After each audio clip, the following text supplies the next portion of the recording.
So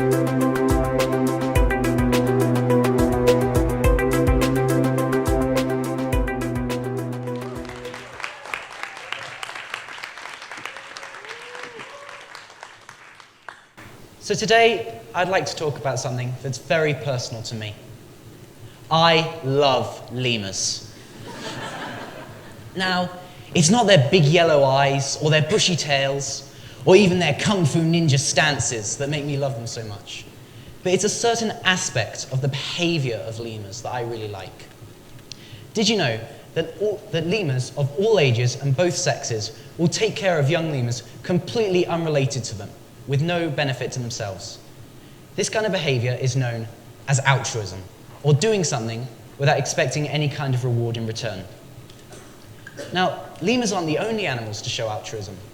Dolphins have actually been known to show interspecies altruism, helping shipwrecked people and holding them up above the water for hours at a time while they wait for rescue.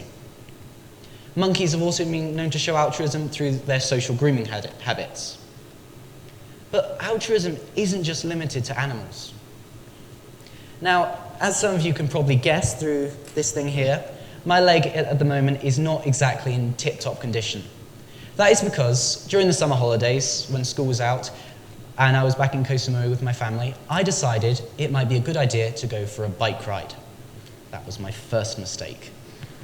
So I was out cycling along the road, just minding my own business, when suddenly a motorbike comes out of nowhere on the wrong side of the road and hits me. So my bike goes out from under me, I go flying and hit the side of the road. I broke my tibia and my fibula. Needless to say, it was not the most pleasant experience ever. Fortunately, I was rushed to the hospital quickly, and thanks to the support from my parents and doctors and nurses, I'm now making a steady recovery. But it's not these people that I want to talk about today, but it's two particular individuals specifically. And the funny thing is, I don't even know their names. But these were two people that, once I'd had my accident and I was led in the middle of the road, feeling a bit dazed, two guys who had been stood on the other side of the road, just minding their own business, having a conversation, saw the accident and ran over across a road of busy traffic and helped me. These were the people who scooped me up out of the road, called the ambulance for me, and helped me call my parents so I could tell them what had happened. And for that, I'm incredibly grateful. And I think we can all agree that what they did was an act of altruism. They were acting selflessly. Now, I'd like to pose a question to you guys. Why would you help someone? What would drive you to do something that doesn't benefit you personally, but helps someone else? Now, I'm a bit of a psychology buff, so I did a bit of research on this. And there are a number of theories which try and explain this. And those are kin selection theory, the selfish gene theory, reciprocal altruism theory, the negative state relief model, and the empathy altruism model. And what I really found after all of these, they do give good explanations, but what it really boils down to is empathy, or feeling what other people feel. Did you know that humans are actually evolutionarily predisposed to feel empathy towards others? In our heads, we all have things called neurons. These are tiny nerve cells which fire whenever we perform an action. So, if I were to throw a ball, for instance, the neurons in my head would fire for that action. But in our heads, we also have things called mirror neurons. Now, these work in the same way as neurons, but for other people. So, if I were to throw this ball, catch. Nice try. The neurons in my head fire for that action of throwing the ball. But at the same time, the mirror neurons in your head fire for that exact same action. And this is the basis for empathy, feeling what other people feel. Now, it doesn't have to just be simple actions like throwing a ball, but it works on an emotional level as well. And this is really what altruism and empathy is all about. But merely feeling what other people feel generally isn't enough to push us into action.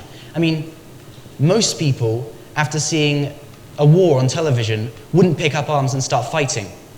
And most people, after seeing an environmental campaign, wouldn't start going out and hosing down whaling vessels.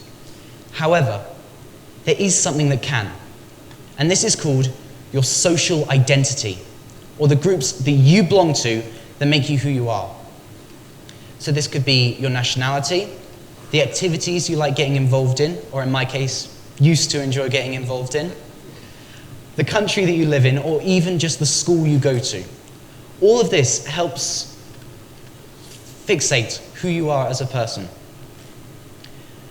And wouldn't you all agree that you are more likely to help someone else whom you have this kind of personal connection to than someone who you have no connection to at all?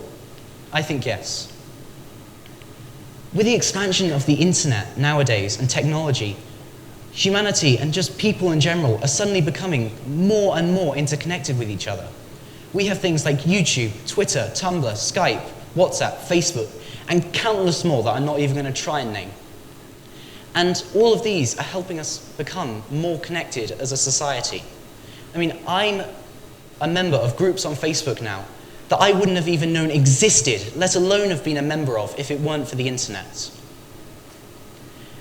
And maybe we could start pushing this a bit further.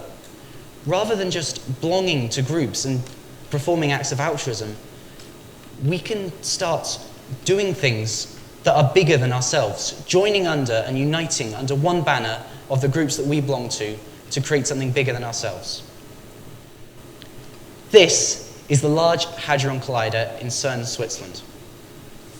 This is where physicists from all around the world come together and do what physicists do best, which is they take tiny atomic particles, hadrons, they speed them up to intense velocities, and then smash them together, which creates stuff. Physics stuff. I'll leave the rest of the explanation up to the physicists. But this is a great example of how people working together can create something bigger than themselves. These physicists from loads of different cultures and many different countries have all come together to try and answer the questions relating to our universe and are trying to better humanity. Projects don't always need to be like this, though, with millions of dollars and government backing and years in the making.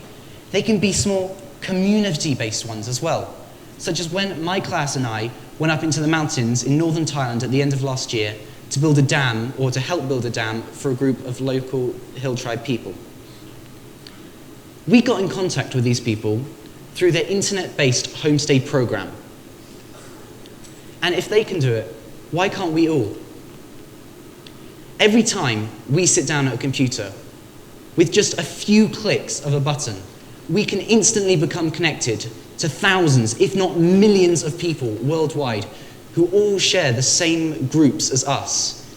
And maybe, just maybe, we can work together with those groups to create something better than ourselves and bigger than ourselves to further humanity. Which is why I'd like to leave you with this final statement. That altruistic evolution is our future. We are all in this together. Thank you very much.